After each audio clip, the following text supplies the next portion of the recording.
L'opération de recensement biométrique des étudiants et des enseignants fait partie d'une vision globale de son Excellence, Monsieur le Président de la République, Alpha Condé, de moderniser et assurer une transparence de la gestion de l'administration publique. C'est en ce sens que Monsieur le ministre de l'Enseignement supérieur et de la Recherche scientifique, son Excellence Abdoulaye Yero Baldé, traduit cette volonté en mettant en œuvre des réformes courageuses afin d'améliorer la qualité de l'enseignement dans le système de l'enseignement supérieur et de la recherche scientifique. Suite à cette première phase de recensement biométrique, nous avons pu avoir déjà des acquis palpables, notamment déceler à peu près 33 000 étudiants fictifs qui recevaient des bourses de l'État et qui n'existaient pas. Donc cela a créé un trou assez important dans les caisses de l'enseignement supérieur et les caisses de l'État en général. Deuxièmement, nous avons pu maintenant avoir une certaine maîtrise de l'effectif en ce qui concerne le paiement de ces subventions. Les boursiers que nous avons au niveau de notre fichier, ce sont ces boursiers qui sont payés par le budget de l'État. Donc, après avoir décelé les 33 000 étudiants fictifs, nous avons maintenant pu économiser des milliards de francs guinéens.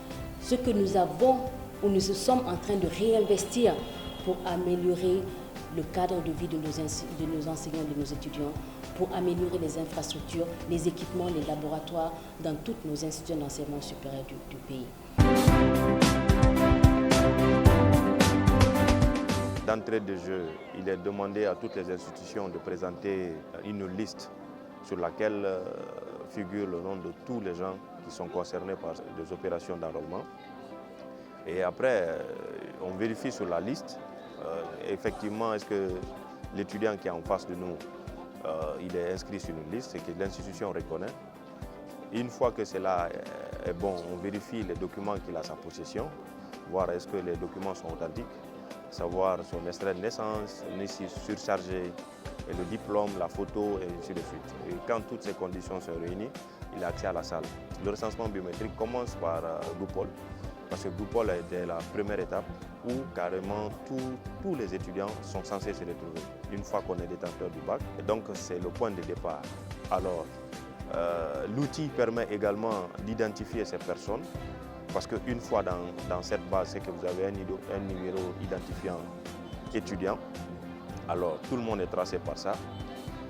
Et une fois que c'est validé, c'est une validation électronique. Alors, l'intéressé a le droit d'aller voir un opérateur les opérateurs qui détiennent les tablettes. Alors, il est fin prêt, il se retrouve dans la base au moins pour pouvoir être enrôlé. Alors, et après, on lui demande de faire une signature électronique. Après, l'intéressé, parce qu'il a déjà donné les informations, son numéro matricule, tout ce qui est enregistré au niveau des institutions, et a une adresse mail sur laquelle en fait, il reçoit son récépissé d'enrôlement, ce qui veut dire que l'étudiant a fini son enrôlement.